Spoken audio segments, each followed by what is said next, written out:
Most dog owners believe they are doing the right thing every single day. They buy quality food, they follow feeding times, they watch their dog eat with satisfaction, and they assume that consistency equals care. But hidden inside this routine is a mistake so common that it rarely gets questioned, and so damaging that it silently shortens dogs' lives without obvious warning signs. This error isn't about brand choice, raw versus kibble debates, or trendy diets. It's about how, when, and why dogs are fed in ways that directly contradict how their bodies are designed to function. Dogs did not evolve to eat predictable meals at fixed times every day. In the wild, canines survived through irregular feeding patterns driven by effort, movement, and scarcity. Food was earned, not scheduled. Modern feeding routines ignore this biological reality, creating a constant state of metabolic confusion inside the dog's body. When food arrives at the same time in the same bowl without effort, the digestive system becomes conditioned to expectation rather than efficiency. This leads to chronic insulin spikes, poor gut health, and a slow but steady decline in metabolic resilience. One of the most dangerous consequences of this daily feeding error is overfeeding without obvious obesity. Many dogs appear normal in weight while still consuming more calories than their bodies can process effectively. Excess calories don't always show up as fat immediately. Instead, they stress the pancreas, burden the liver, and create low-grade inflammation that weakens joints, organs, and immune response over time. Owners mistake appetite for health, praising dogs that eat enthusiastically, when in reality, constant hunger is often a sign of blood sugar imbalance rather than vitality. Another overlooked issue is feeding frequency. Many owners believe more meals equal better care, especially for small or active breeds. But constant feeding prevents the digestive system from fully resting. Dogs require fasting periods to regulate insulin, repair gut lining, and maintain hormonal balance. Without these breaks, digestion becomes inefficient, nutrient absorption drops, and inflammation increases. Over time, this contributes to conditions like diabetes, pancreatitis, arthritis, and even behavioral problems linked to unstable energy levels. Behavioral issues are often the first warning signs, yet they're rarely connected to feeding habits. Dogs fed on rigid schedules without mental or physical engagement often develop anxiety around food. They become restless before meals, hyper-focused on bowls, aggressive toward other pets, or reactive in general. This isn't dominance or disobedience, it's biological stress. Their nervous system is locked into anticipation mode, waiting for an external reward instead of responding naturally to hunger cues.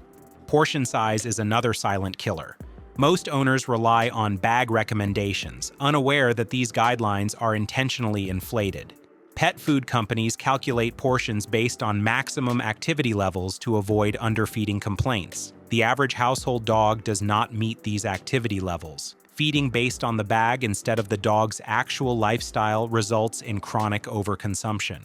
The body adapts at first, but over time, this metabolic overload accelerates aging at the cellular level. The type of feeding environment also plays a critical role. Bowl feeding requires no effort, no engagement, and no decision-making. This removes one of the dog's most natural instincts, working for food.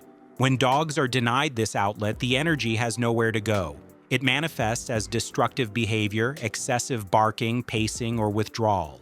Owners attempt to correct these issues with training or punishment, never realizing the root cause lies in the feeding routine itself. Another daily mistake is ignoring hydration balance. Dry food-heavy diets combined with fixed feeding schedules lead to chronic dehydration, even when water is available. Dogs evolved to get most of their hydration from food. When meals lack moisture, dogs often fail to compensate by drinking enough water. This stresses the kidneys, thickens blood, and impairs nutrient transport. Over years, this contributes to kidney disease, urinary issues, and reduced endurance. Perhaps the most damaging aspect of this feeding error is the false sense of control it gives owners. Feeding becomes a checkbox task rather than a relationship. Owners stop observing subtle changes in appetite, energy, posture, and digestion. Because food arrives regardless of the dog's condition, warning signs are masked. Illness is often discovered late, when symptoms become impossible to ignore. Correcting this mistake doesn't require radical diets or expensive products. It requires rethinking feeding as a dynamic process rather than a fixed routine. Introducing variability in feeding times helps reset metabolic rhythms. Reducing portion sizes slightly forces the body to improve efficiency rather than store excess.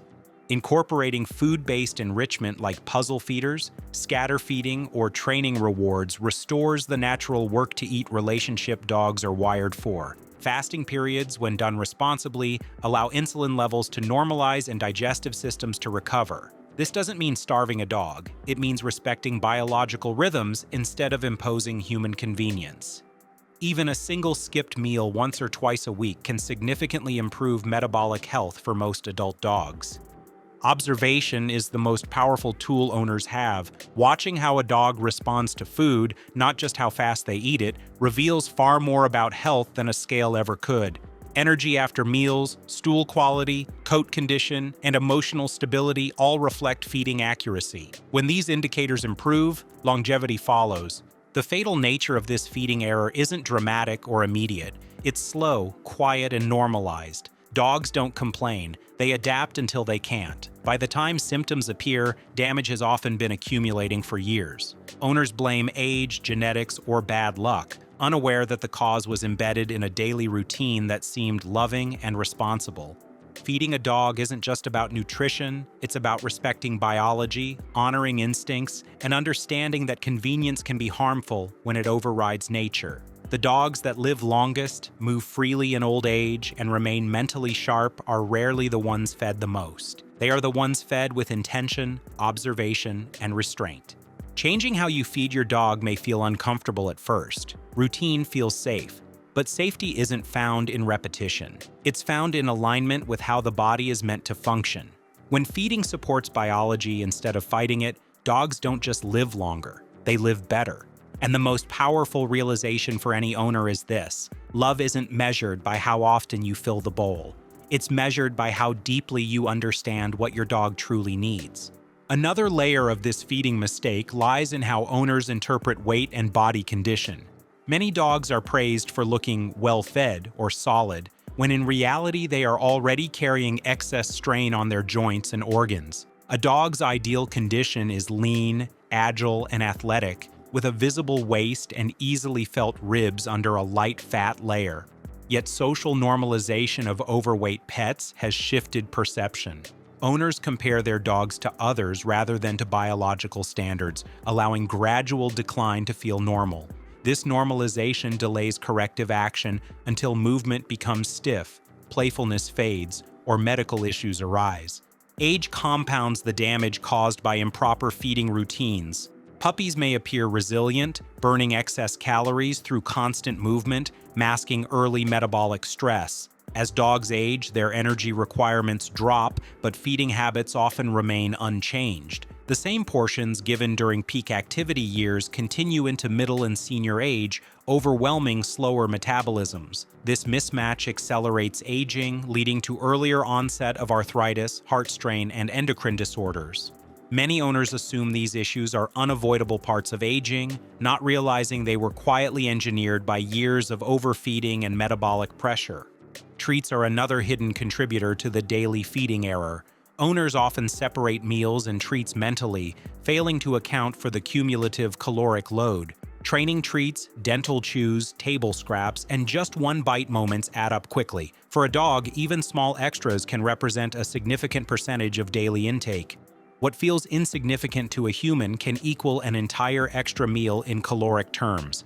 Over time, these additions disrupt hunger signaling, making dogs appear constantly hungry while their bodies remain overnourished. The emotional component of feeding also plays a powerful role. Many owners use food as a primary way to express affection, compensate for guilt, or manage behavior. A dog that begs is rewarded with snacks. A dog that seems sad is comforted with food. This creates emotional dependency around eating, where food becomes a coping mechanism rather than nourishment. Dogs quickly learn to associate attention and reassurance with eating, reinforcing behaviors that further distort natural hunger cues. Veterinary intervention often comes too late in this cycle. Annual checkups may note mild weight gain or suggest minor dietary adjustments, but the deeper issue of feeding structure is rarely addressed. Without changes to timing, effort, and portion philosophy, switching brands or formulas offers limited benefit. True improvement requires reprogramming the daily relationship between dog and food, not just swapping ingredients. There is also a profound difference between feeding for survival and feeding for optimization. Many dogs survive for years on poor feeding routines, which creates the illusion that nothing is wrong. But survival is not the same as thriving. A thriving dog maintains muscle mass, mental clarity, joint mobility, and emotional stability deep into old age. Feeding routines that prioritize optimization rather than convenience consistently produce these outcomes. Reintroducing challenge into feeding transforms a dog's entire demeanor.